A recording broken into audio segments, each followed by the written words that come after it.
पहली बार किसी political party ने, चाहे वो वामपंथी पार्टी हो, चाहे वो कांग्रेस पार्टी हो, चाहे बीजेपी पार्टी हो या कोई पार्टी हो, किसी अति पिछड़ा को अध्यक्ष नहीं बनाया था। तो ये मैसेज गया है जी, पिस रही है जनता, नाम है सुशासन बाबू, कि सरकार नहीं ये सुशासन है। तो यही सुशासन जब भ्रष्टाचार में सरकार आकंठ डूबी हुई है, लाल फीताशाही है, अफसरशाही भ्रष्टाचार है, सरकार गरीबों की नहीं है, पिछड़ों दलितों को ठगा गया है।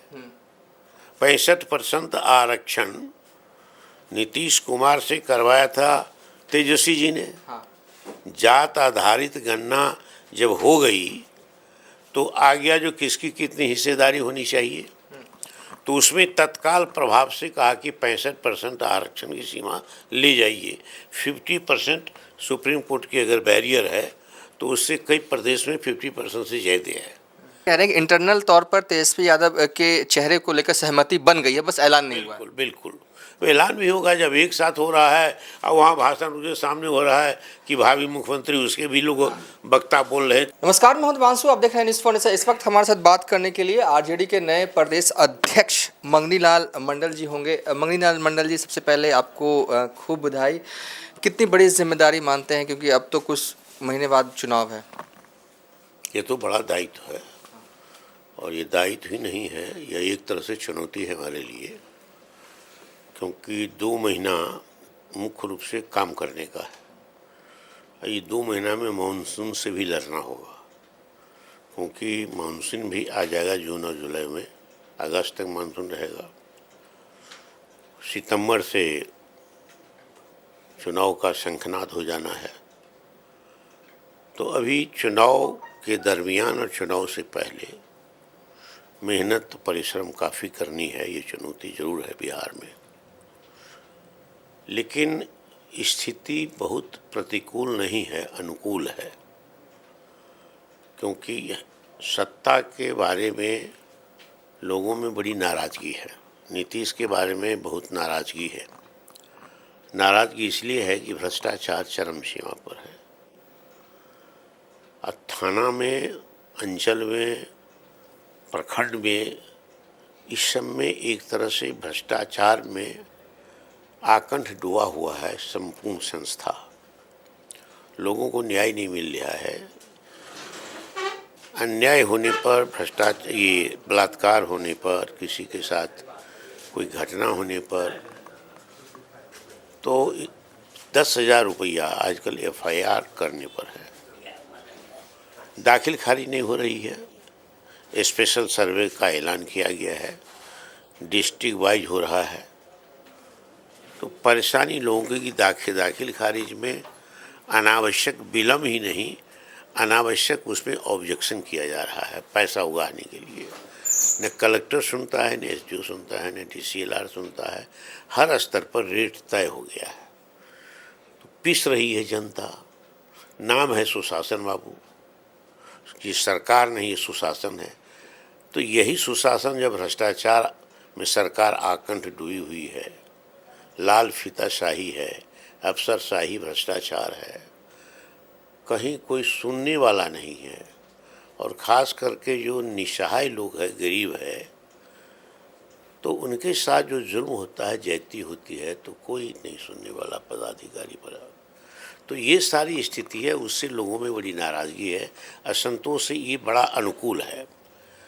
दूसरी बात है कि नीतीश कुमार ने जो कहा था मेरी सरकार सुशासन की होगी और हम अति पिछड़ा दलित इस सब को जो संविधान सम्मत अधिकार है वो हम देंगे। तो पिछले 20 वर्षों में खास करके अति पिछड़ा के साथ धोखा किया है, छल किया है, और उसको जो आश्वासन दिया था उसके विपरीत उन्होंने आचरण किया है, काम किया है।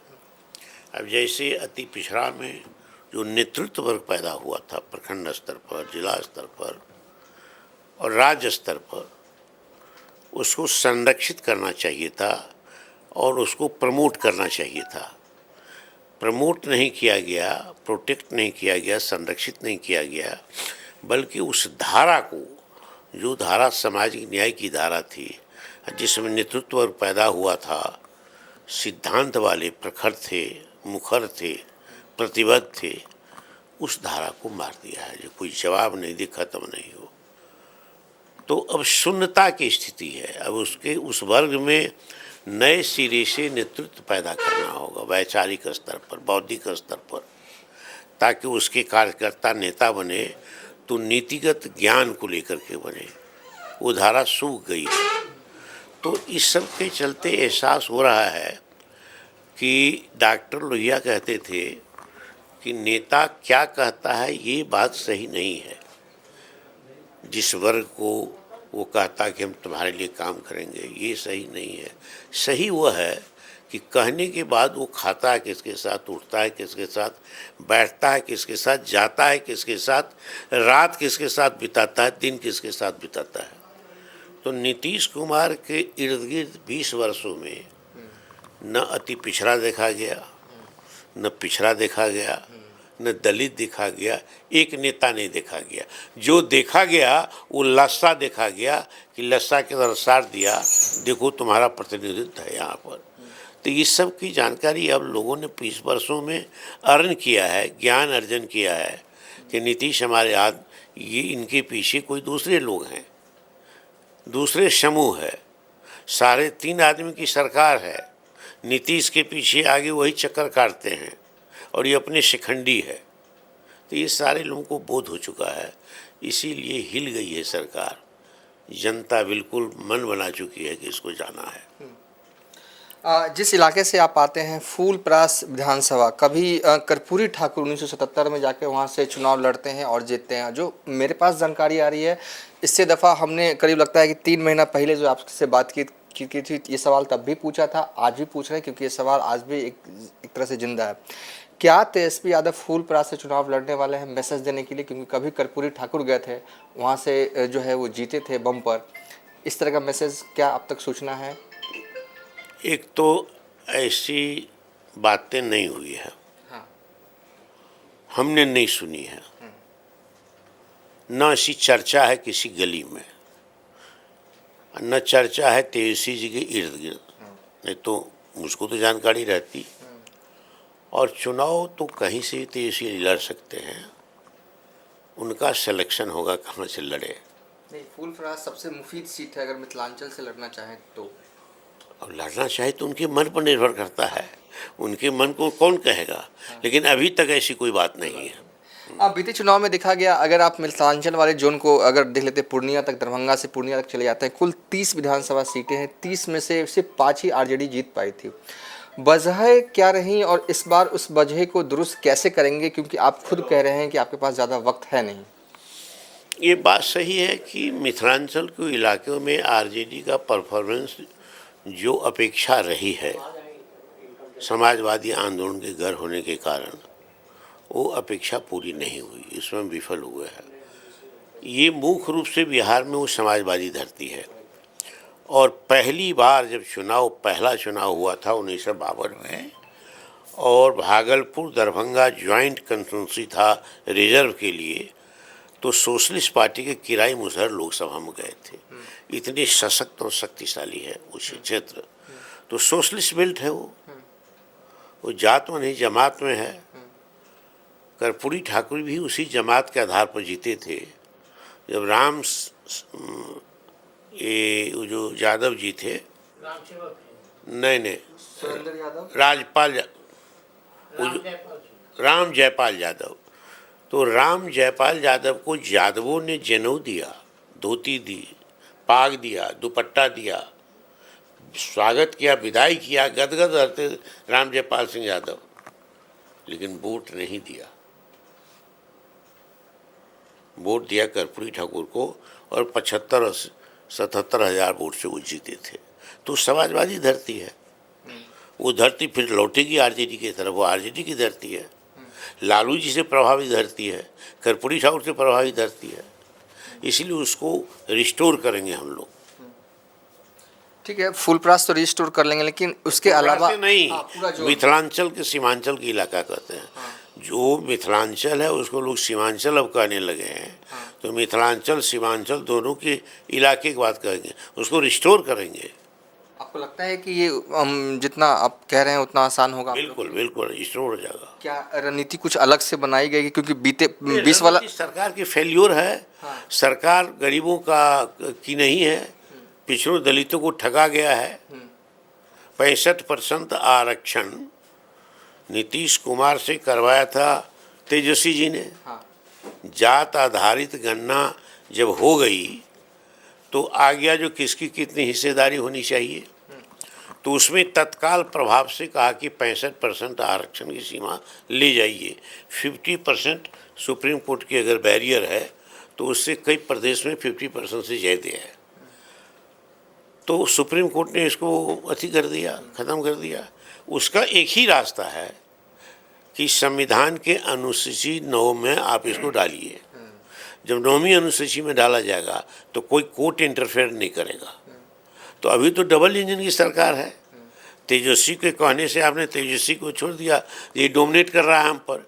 डोमिनेट किया कि 5 लाख नौजवानों को काम दिलवा दिया। आप पद रिक्त रह जाती थी या समाप्त हो जाती थी। कहा उन्होंने कि पद रिक्त है आपके यहाँ। आप रिक्त होता तो सरकार का निर्णय है कि जैसे जैसे रिक्त होगा पद खाली होती जाएगी। इससे किसको और रीएम्प्लॉयमेंट आप करते हैं तो उसमें आरक्षण का सिद्धांत माना जाता है। आउटसोर्सिंग करवाते हैं उसमें आरक्षण लागू नहीं होता है। तो ये सब तो आज भी चल रहा है। हकमारी हो रही पिछड़ों के साथ, दलितों के साथ, अति पिछड़ों के साथ। आपके प्रदेश अध्यक्ष बनने से क्या ये माना जाए कि उस जोन में अति पिछड़ों को ज़्यादा से ज़्यादा टिकट मिलेगा महागठबंधन की तरफ से? पिछली बार तो कम था कुछ। देखिए, टिकट क्या मिलेगा नहीं मिलेगा इस पर स्पष्ट रूप से हम नहीं कह सकते हैं, क्योंकि पिछली बार क्या हुआ था। लेकिन एक बात जरूर है कि परिवर्तन होगा टिकट के मामले में। टिकट वितरण के मामले में नीतियां बदलेगी पार्टी की, एक बात हम कह सकते हैं। दूसरी बात ये भी है कि पहली बार किसी पॉलिटिकल पार्टी ने, चाहे वो वामपंथी पार्टी हो, चाहे वो कांग्रेस पार्टी हो, चाहे बीजेपी पार्टी हो या कोई पार्टी हो, किसी अति पिछड़ा को अध्यक्ष नहीं बनाया था। तो ये मैसेज गया है 20 वर्षों से जिसने हमारा वोट लेकर के राज किया है, उसने अति पिछड़ा को राउंड दिया उसके नेतृत्व को। वोट हमारा और राज 3.5 आदमी का। और लालू यादव ने फिर अपने जीन में से एक आदमी को निकाल करके अति पिछड़ा को पहली बार राज पार्टी का अध्यक्ष बनाया। तो मैसेज तो गया है, मैसेज जाएगा और इसका ख्याल हम रखेंगे। एक आखिरी सवाल होगा, क्योंकि इन दिनों खूब जो है आप तेजस्वी यादव या लालू यादव के साथ बैठ रहे हैं, कुछ ऐसी बातें जो कहना चाहेंगे जो अब तक सामने नहीं आई है, मतलब राजनीतिक रूप से चुनाव के मद्देनज़र कुछ भी ऐसी बात जो आप कह सकें जो कहने में सुलभ हो? जैसे चुनाव के संदर्भ में कुछ जानकारी कुछ अधिक आपके पास, जैसे कितनी सीटों पे आरजेडी चुनाव लड़ सकती है? नहीं, इस सब मामले में कोई चर्चा नहीं हुई है। हाँ। कोई बात नहीं हुई है। हाँ। हम गठबंधन की मीटिंग में गए थे 11 तारीख को। हाँ। और पहला भाषण करता तो हम ही थे। हाँ। एक बिंदु पर ईडी गठबंधन में सहमति है कि हम मिलकर चुनाव लड़ेंगे और हमारा यूनाइटेड कैंडिडेट सर्वसम्मत से उम्मीदवार मुख्यमंत्री का चेहरा तेजस्वी जी होंगे और वही हमारे कोऑर्डिनेशन कमेटी के चेयरमैन भी होंगे, वही नेता होंगे, मुख्यमंत्री का चेहरा होंगे। इस पर सहमति है। अच्छा, इस पर निर्णय हो गया है 6 पार्टियों का। क्या जब ये बातें हो रही थी कांग्रेस पार्टी के लोग थे वहाँ पे? कांग्रेस पार्टी सहमति थी तब न हुआ निर्णय।